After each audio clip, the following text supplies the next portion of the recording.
Hey everyone. So I'm sorry if my voice seems a little scratchy. I've been filming a lot and I just filmed a very long video, so I apologize if it sounds a little bad. This is definitely going to be a video on the shorter side.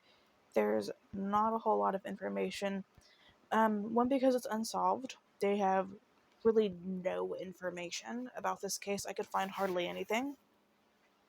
But it also took place in the 1980s, so I feel like investigations and, keeping up with the information probably definitely wasn't the best in the 80s, so that probably also contributed to that. So, just so you know, it is going to be a bit of a shorter video today. I hope you don't mind because yesterday's video was quite a bit longer, so my voice definitely needs a break today. Um, But today we're going to be talking about a missing child. Um, we have no information if this child is alive or what. And the child's name is Shane Anthony Walker. So let's go ahead and get into this. All the links I used for research will be down below, like always.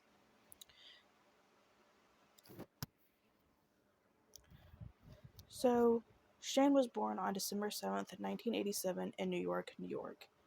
And he was only 18 months when he would disappear, so just a little over a year. He was described as a happy, if quiet baby, but he laughed when his mom, Rosa Glover, would tickle him. He loved teddy bears and monkeys. So, on a trip to Disneyland before he disappeared, Rosa recalls how much he loved the rides, but that he was absolutely terrified of Mickey Mouse, and she had to carry him all over the park. On the evening of August 10th, 1989, Rosa took Shane to a playground at the Martin Luther King Jr. Towers in Harlem. They sat on the bench when two young children asked if Shane could play with them, and Rosa hesitated because she thought it was kind of weird, kind of odd, that they wanted to basically play with a baby, but she did eventually agree.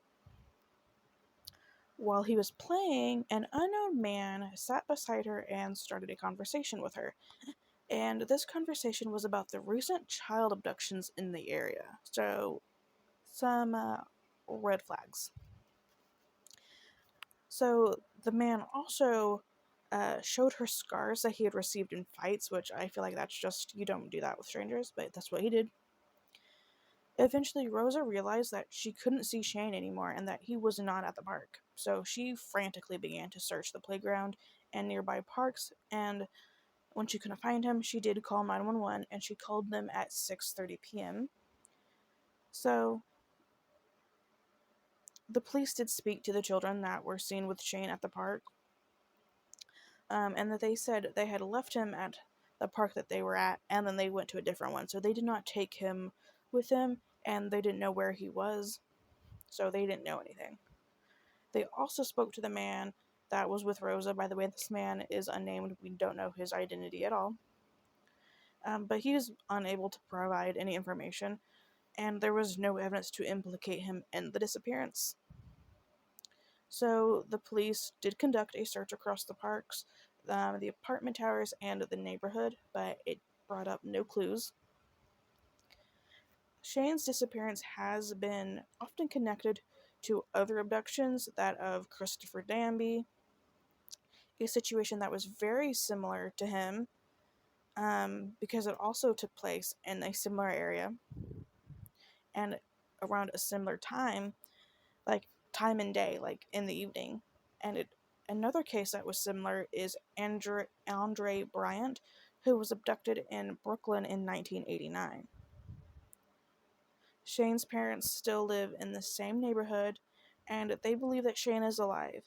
And today he would be over 30 years old.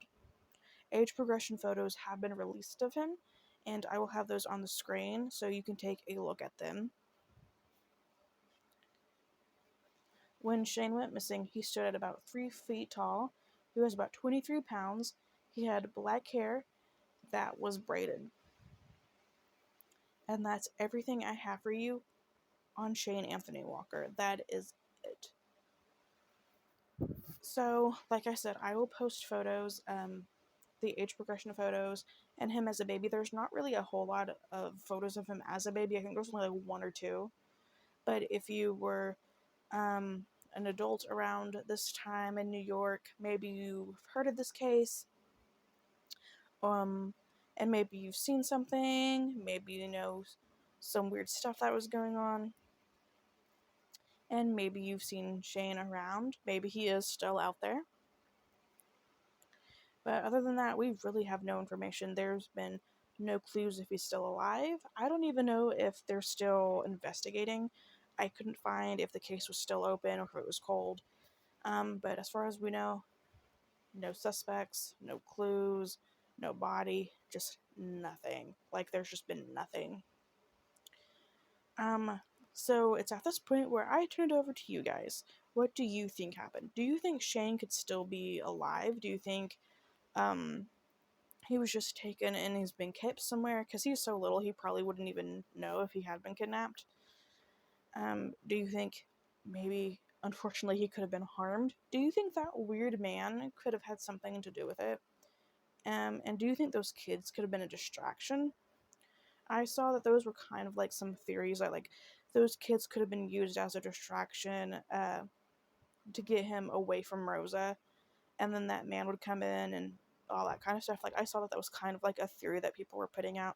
Like, do you think there's any like stock in that? What's your opinion? I'm gonna be completely honest with you guys.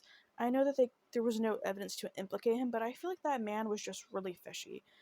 I feel like you don't just go up to a random stranger at the park, a kid's park, obviously, sit down next to them, and then start talking to them about child abductions. Like, I don't know of anybody that would do that. And I certainly don't know anybody that would just start showing you their scars that they got in fights, unless they were like trying to be intimidating. Like, was he trying to freak her out? Like, I feel like that's just really weird.